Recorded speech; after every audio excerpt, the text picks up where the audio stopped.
ಹರೇ ನಮಃ. ಶುಭೋದಯ. ಇವತ್ತು ಬಂದು ನಾವು ಸ್ವರ್ಣ ನದಿ ಸ್ನಾನಕ್ಕೆ ಪುತ್ತಿಗೆ ಮಠ, ಉಡುಪಿನಲ್ಲಿ ಪುತ್ತಿಗೆ ಮಠ ಇದೆಯಲ್ಲ, ಅಲ್ಲಿ ಬಂದಿದ್ವಿ. ಈ ಸ್ವರ್ಣ ನದಿ ಸ್ನಾನ ಬಂದು ಮಾಡೋದು ಏನು ತಾತ್ಪರ್ಯ ಏನು ಅನ್ನೋದು, ಇವರು ಉಮಾ ಶ್ರೀಧರ್, ಇವರು ಒಂದು ಯೂಟ್ಯೂಬರ್. ಇವರು ತುಂಬ ಚೆಂದ ಚಾನೆಲ್ ನಡೆಸಿ ಆಮೇಲೆ ಬಂದು ಏನೇನೆಲ್ಲ ಮಾಡಬೇಕು, ನಮ್ಮ ಸಂಪ್ರದಾಯಗಳು ಏನು ಅಂತ ಅವ್ರು ಎಲ್ರಿಗೂ ತಿಳಿಸಿಕೊಡ್ತಾರೆ. ಇವರ ಮೂಲಕವಾಗಿ ಇವತ್ತು ಬಂದು ನಾನು ಇದನ್ನು ಮಾಡಿಸ್ಬೇಕು ಅಂತ ನನಗೆ ಅಭಿಪ್ರಾಯ. ಬನ್ನಿ ಇವಾಗ ಉಮಾ ಶ್ರೀಧರ್ ಏನು ಹೇಳ್ತಾರೆ ಅಂತ ನೋಡೋಣ ಇದ್ರ ಬಗ್ಗೆ. ಹರೇ ಶ್ರೀನಿವಾಸ, ಎಲ್ಲರಿಗೂ ನಮಸ್ಕಾರ. ಇದು ಇವತ್ತು ಕೃಷ್ಣ ಅಂಗಾರಕ ಚತುರ್ದಶಿ ಅಂತ, ಅಂದರೆ ಯಾವ ಕೃಷ್ಣ ಪಕ್ಷದಲ್ಲಿ ಚತುರ್ದಶಿ ಹಾಗೂ ಮಂಗಳವಾರ ಮೂರು ಒಟ್ಟಿಗೆ ಸೇರ್ತದೋ ಅದು ಕೃಷ್ಣ ಅಂಗಾರಕ ಚತುರ್ದಶಿ ಅಂತ ಹೇಳ್ತೀವಿ.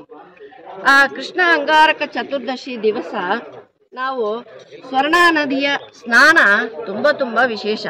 ಯಾಕೆ ಸ್ವರ್ಣ ನದಿಯ ಸ್ನಾನ ಮಾಡಬೇಕು ಅಂದರೆ, ತೀರ್ಥ ಪ್ರಬಂಧದಲ್ಲಿ ವಾದಿರಾಜ ಸ್ವಾಮಿಗಳೇ ಹೇಳಿದ್ದಾರೆ, ನಮ್ಮ ಪಿಶಾಚಿ ಜನ್ಮಗಳು, ಪಾಪಗಳು ಪಿಶಾಚಿ ಜನ್ಮ ಇವೆಲ್ಲ ಪರಿಹಾರ ಆಗತ್ತೆ.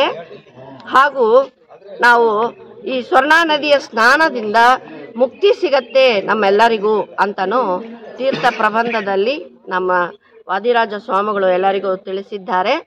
ನಾವು ಇವತ್ತು ಸ್ವರ್ಣ ನದಿಯ ಸ್ನಾನ ಸಂಕಲ್ಪ ಸಹಿತವಾಗಿ ಮಾಡಲಿಕ್ಕೆ ಬಂದಿದ್ದೀವಿ. ಉಮಾ ಅವರೇ, ಇದು ಬಂದು ಸ್ನಾನ ಮಾಡೋ ಟೈಮಲ್ಲಿ ಒಂದು ಶಬ್ದ ಬರುತ್ತೆ ಅಂತ ಹೇಳ್ತಾರಲ್ಲ, ಅದು ಏನು ಅಂತ ಸ್ವಲ್ಪ ತಿಳಿಸಿಕೊಡಕ್ಕೆ? ನಮ್ಮ ಪಾಪಗಳು ಚಟ ಚಟ ಅಂತ ಸುಡೋ ಶಬ್ದಗಳು ನಮ್ಮ ಕಿವಿಗೆ ಕೇಳಿಸ್ತಂತನೂ ಹೇಳಿದ್ದಾರೆ ವಾದಿರಾಜ ಸ್ವಾಮಿ. ಸೊ ಇದಕ್ಕೋಸ್ಕರ ಬಂದು ಯಾರ ಆಗತ್ತೋ ಅವರು ಬಂದು ಖಂಡಿತಾಗಿ ಒಂದ್ಸಲ ಈ ತಿಥಿ, ಈ ವಾರ, ಈ ಕೃಷ್ಣ ಪಕ್ಷದಲ್ಲಿ ಬಂದು ಸ್ವರ್ಣ ನದಿನಲ್ಲಿ ಸ್ನಾನ ಮಾಡಿ ಅವ್ರವ್ರಿಗೆ ಪುಣ್ಯ ಪಡಿಬೇಕು ಅಂತ ಕೇಳ್ತೀನಿ. ನಂದು ವಿಡಿಯೋ ಬಂದು ನಿಮಗೆ ಲೈಕ್ ಆಗಿ ನಮ್ಮ ಚಾನೆಲ್ ಸಬ್ಸ್ಕ್ರೈಬ್ ಮಾಡಬೇಕು ಅಂತ ಕೇಳ್ಕೊತೀನಿ. ಹರೇ ನಮಃ. ಧನ್ಯವಾದಗಳು ಉಮಾ ಶ್ರೀಧರ್. ನಮಸ್ಕಾರ.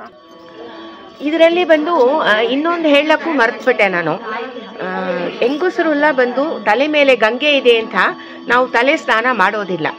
ಇಲ್ಲಿ ಏನು ಹೇಳ್ತಾರೆ ಅಂದರೆ, ಮುಳುಗಿದ್ರೆ ಬಡ ಅಂತ ಒಂದು ಶಬ್ದ ಬರುತ್ತಲ್ಲ, ಆ ಶಬ್ದದಿಂದ ಬಂದು ನಮ್ಮ ಪಾಪ ನಾಶ ಆಗತ್ತೆ ಅಂದ್ಬಿಟ್ಟು ಇಲ್ಲಿ ತಲೆ ಸ್ನಾನ ಮಾಡಬೇಕು ಅಂತ ಹೇಳಿದ್ದಾರೆ.